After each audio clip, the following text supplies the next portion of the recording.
Already जो कोशिकाएं होती हैं वो जो पहले से मौजूद कोशिकाएं होती हैं उन्हीं से बनती हैं, ये बात कही गई थी।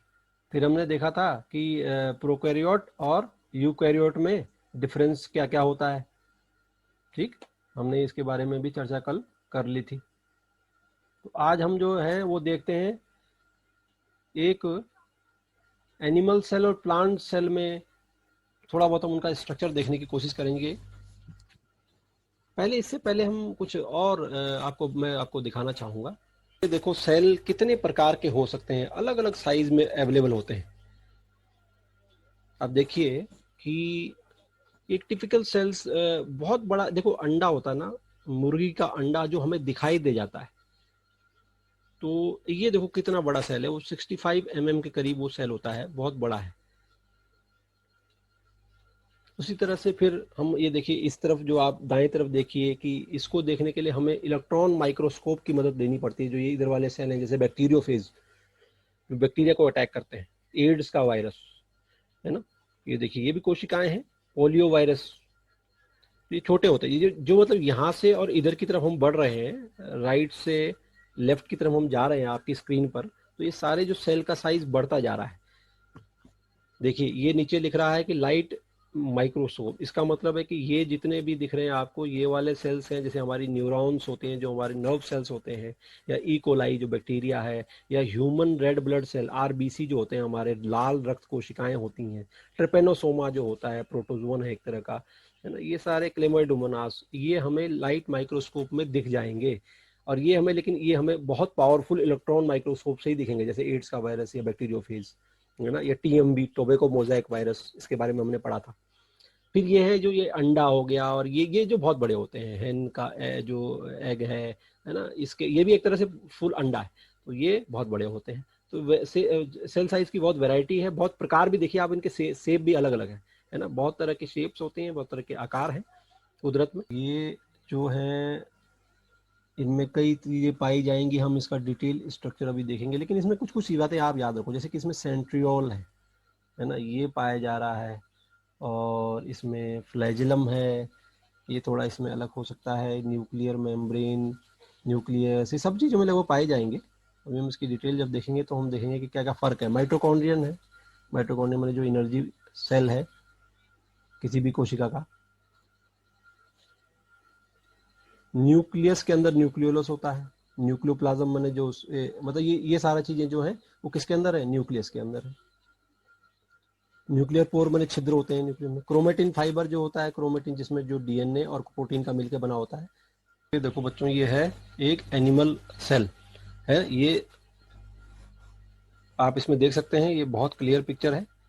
इसमें क्या क्या चीज़ें आपको नज़र आ रही हैं, प्लाज्मा मेम्ब्रेन आपको नज़र आ रही है जो बाहर का खोल है, सेंट्रियोल्स होते हैं जो सेल डिवीजन में हेल्प करते हैं, माइक्रोफिलामेंट्स हैं, स्मूथ एंडोप्लाज्मिक रेटिकुलम है, अंतर्द्रवी जालिका कहते हैं इसे, रिबोसोम्स है, दाने दाने हैं, गोल्गी अपरेटस इनको कहते हैं, इनका फंक्शन अभी भी देखेंगे, लाइजोसोम्स हैं। इधर देखिए न्यूक्लियस के अंदर किस तरह नजर आ रहा है, न्यूक्लियस से पोर्स हैं, छिद्र होते हैं इसमें। ठीक, साइटोप्लाज्म भरा हुआ है कोशिका द्रव, जैसे न्यूक्लियोप्लाज्म केंद्रीय का द्रव, और माइक्रोट्यूब्यूल्स जो इसको एक स्ट्रक्चर प्रदान करते हैं। यहाँ हम ये देखो कुछ इंपॉर्टेंट जो है सेल रीजन्स के बारे में बात कर रहे हैं, क्षेत्र हैं सेल के, वो कहाँ कहाँ आपको मिलेंगे, कौन कौन से। मेनली देखो दो तरीके से हम बात कर सकते हैं मुख्य तौर पे सेल को ना, सेल को हम दो मुख्य तौरों में बांटते हैं। आप देखिए कि एक तो ये होता है ये बाहर वाली, ये वाली झिल्ली है, प्लाज्मा मेम्ब्रेन हम इसे कहते हैं, कोशिका झिल्ली है। और एक न्यूक्लियस, न्यूक्लियस होता है ये अंदर वाला, ये वाला अंदर वाला ये न्यूक्लियस है। और बाकी इसमें ये सब कोशिकांग होते हैं, है ना। और एक होता है साइटोप्लाज्म, साइटोप्लाज्म में वही कोशिका द्रव जो इसके बीच में भरा रहता है। अब देखिए कि जब हम डिफरेंस की बात करते हैं कि इनमें डिफरेंस क्या होगा, है ना, एनिमल सेल और प्लांट सेल में, तो ये देखिए एनिमल सेल और प्लांट सेल में मुख्यतः ये डिफरेंस पाए जाते हैं। देखिए यहाँ पे ये ध्यान दीजिएगा कि जो इसके अंदर है, मतलब ये चीज़ें तो सब में समान है, ये चीज़ें न्यूक्लियस, प्लांट में भी होगा, एनिमल में भी होगा। न्यूक्लियोलस मतलब न्यूक्लियस के अंदर जो ऐसी जगह जहाँ पर कंसंट्रेटेड होके क्या होते हैं, क्रोमोसोम्स होते हैं, है ना, और हिस्टोन प्रोटीन पाए जाते हैं कई तरह के, जो कि उसका एक तरह से आनुवंशिक पदार्थ है, तो वो सब न्यूक्लियोलस के अंदर होते हैं। क्रोमेटिन फाइबर डीएनए वही न्यूक्लियोलस के अंदर पाए जा रहे हैं। रिबोसोम भी पाए जाते हैं अभी। सेल मेम्ब्रेन सबकी होगी, इसकी भी है, और आपके प्लांट सेल की भी होगी। पेरोक्सिसोम दोनों में पाए जाते हैं। एंडोप्लाज्मिक रेटिकुलम जो है, अंतर्द्रवी जालिका कहते हैं, ये दोनों में पाई जाती है। तो ये है बच्चों, ठीक है। तो एंडोप्लाज्म और माइटोकॉन्ड्रिया दोनों में पाए जाएंगे। राइबोसोम्स जो है प्रोटीन सिंथेसिस में काम आते हैं, दोनों में पाए जाएंगे। साइटोस्केलेटन जो कि मतलब एक तरह से कंकाल है अंदर का सेल का, जो उसकी शेप को मेंटेन रखता है, वो सब में पाया जाएगा। गोल्जी बॉडीज होती हैं, वो सब में पाई जाएंगी। वेसिकल्स वो हम देखेंगे अभी, इनके बारे में थोड़ा बहुत इनकी जानकारी। तो ये सब ये तो दोनों में पाया जा रहा है, एनिमल सेल में भी और प्लांट में भी ये पाए जा रहे हैं। अब जो डिफरेंस आता है वो देखो कहाँ आता है। वो डिफरेंस है जैसे लाइजोसोम्स, वो केवल किस में मिल रहे हैं आपको, आपको एनिमल सेल में मिलेंगे लाइजोसोम्स। टाइट जंक्शन क्या होते हैं? टाइट जंक्शन एक तरह से सेल के जो आपस में संपर्क करते हैं ना, जो, तो वो जहाँ मतलब एक तरह से फिक्स होते हैं, तो वो चीज़ जो है उनमें किस में पाई जा रही है? एनिमल सेल में पाई जा रही है। गैप जंक्शन ये तरह के होते हैं, मतलब एक तरह से ये कनेक्शन है सेल के, है ना, वो इस तरह के इसमें पाए जाते हैं। अच्छा, एक्स्ट्रा सेलुलर मैट्रिक्स, सेलुलर के अंदर एक्स्ट्रा सेलुलर माने जो कि सेल के बाहर कुछ पदार्थ जमा हो जाते हैं, तो वो एनिमल सेल में पाए जाते हैं, जैसे कि हमारे अंदर है, चाहे वो चर्बी के रूप में है, इस तरह की चीज़, है ना। डेस्मोसोम्स हैं, ये भी इसमें पाए जाते हैं। सेंट्रियोल्स जो सेल डिवीजन में हेल्प करते हैं वो पाए जाते हैं। फ्लैजिला पाए जा सकते हैं, सीलिया पाए जा सकते हैं किसी किसी में, है ना। फ्लैजिला, सीलिया हमने पता इसकी बात करी है हमने। अच्छा, प्लांट सेल की बात करें तो प्लांट सेल में सबसे खास एक तो सेल वॉल होती है, जो कि एनिमल सेल में नहीं होती, हमने बहुत पढ़ा है। कोशिका भित्ति, है ना, कोशिका भित्ति के अंदर जो है क्या होती है, प्लाज्मा, ये प्लाज्मा मेम्ब्रेन होती है। लेकिन प्लांट सेल में क्या होता है, एक और बाहर सख्त वाली सेलुलोज की मेम्ब्रेन पाई जाती है, तो इसे हम बोलते हैं सेल वॉल। फिर सेंट्रल वैक्यूल होता है, एक रसधानी बोलते हैं इसको, ये प्लाज्मा होता है। प्लाज्मोडेस्माटा माने एक दूसरे के कनेक्शन होते हैं सेल और प्लांट सेल और दूसरे सेल के बीच में। और फिर क्लोरोप्लास्ट, जिसमें कि हमें क्लोरोफिल पाया जाता है, जिसके अंदर फोटोसिंथेसिस, प्रकाश संश्लेषण की प्रक्रिया होती है। तो वो किस में पाया जा रहा है? ये प्लांट सेल में पाया जा रहा है। ये चीजें एनिमल सेल में एब्सेंट होती हैं। अब हम देखते हैं थोड़ा सा डिटेल, जो ये कोशिकांग हमने जिनकी बात करी थी, उनको हम थोड़ा सा विस्तार से उनको देखने की कोशिश करेंगे। सबसे पहले देखते हैं कि सेल मेम्ब्रेन, जो कोशिका झिल्ली होती है, उसका स्ट्रक्चर किस तरह से होता है और वो क्या क्या काम करता है, हम इसके बारे में थोड़ा सा डिटेल देखेंगे।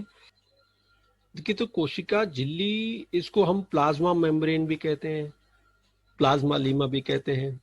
प्लाज्मा मेम्ब्रेन कोशिका झिल्ली को ही हम इसका दूसरा नाम दे देते हैं। अच्छा, ये कैसी बनी होती है, इसमें खास बात है, हम इसको डिटेल में जब देखते हैं तो वो कुछ इस तरह से नजर आती है। इसे बोलते हैं फोस्फोलिपिड, 2 लेयर्स ऑफ फोस्फोलिपिड, इसलिए से बाइलिपिड भी कहते हैं। लिपिड्स एक तरह से फैटी सब्सटेंस होता है ना, फैट से बनी होती है। लिपिड्स जिसे हम कहते हैं ना, कार्बोहाइड्रेट्स, प्रोटीन्स, इसी तरह से फैट्स, लिपिड्स, ये एक कैटेगरी के सब्सटेंस है ना, जिनमें फैटी एसिड चेन होती है। अभी जो हम मॉलिक्यूल्स में पढ़ेंगे तो शायद उसमें थोड़ा बहुत डिटेल्स में आएगा। तो ये एक तरह से 2 लेयर होते हैं। देखो आप यहाँ, ये आपको नजर आ रहा है, तो एक मॉलिक्यूल को हम अगर देखें कि वो किस तरह से नजर आएगा, तो ये देखिए आप, ये 2 लेयर है ना। और ये कैसे होती हैं, इनका एक हेड है, एक तो इसे बोलते हैं फोस्फोलिपिड, फोस्फेट हेड, जो फॉस्फेरस का बना होता है। और इसे बोलते हैं फैटी एसिड की टेल चेन। केमिस्ट्री में इसकी थोड़ी बायोकेमिस्ट्री आपको समझनी पड़ेगी। तो ये इसमें 2 इसके इस तरह से पूंछ हो गई, ठीक है। इसे बोलते हैं फैटी एसिड टेल, और फोस्फोलिपिड का हेड होता है इसमें, ठीक है। तो और इसकी क्या कैरेक्टरिस्टिक होती है, जो फॉस्फेट होता है ना, फॉस्फेट हेड, वो कैसा होता है, वो वाटर लविंग होता है। वाटर लविंग क्या मतलब हुआ, इसका मतलब है कि वो पानी को पसंद करता है ना, पानी के साथ चिपकने की उसकी प्रवृत्ति होती है।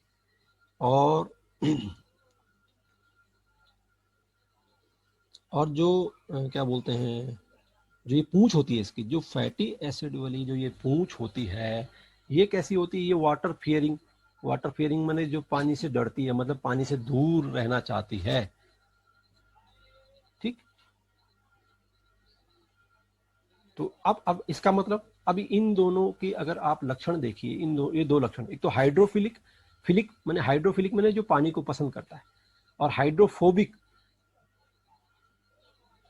हाइड्रोफोबिक मतलब कि पानी से डरता है, जैसे फोबिया बोलते हैं, फोबिया डरने वाला, फिलिक माने लविंग माने उससे पसंद करता है। तो हाइड्रोफिलिक एंड कौन सा हुआ, वो हुआ जिसमें फॉस्फेट लिपिड गोल हेड है, और जो हाइड्रोफिलिक है, जो हाइड्रोफोबिक है, जो पानी से अलग दूर रहता है, वो है फैटी एसिड वाली।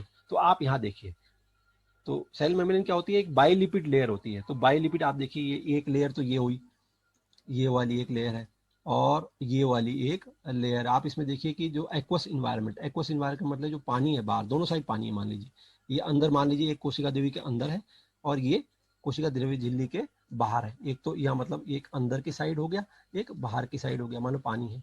तो हेड किस तरफ है, आप ये देखिए, हेड पानी की तरफ है। क्यों? क्योंकि हेड क्या कर रहा है, हेड जो है हाइड्रोफिलिक है, मतलब वो पानी को पसंद करता है, वो पानी के साथ चिपकना चाहता है। और यही जो पूंछ है इसकी, वो वाटर फियरिंग है, इसलिए दूर की तरफ। देखो ये तो पूंछ एक दूसरे को सामने सामने होती है, ये देखिए, ये पूंछ एक दूसरे के साथ साथ होती है। फैटी एसिड चेन जो है वो एक दूसरे के साथ, ये आपको ध्यान रखना है। हम इसको, इसकी लेयर को कहते हैं फोस्फोलिपिड बाई लेयर, मतलब ये दो लेयरों की बनी होती है।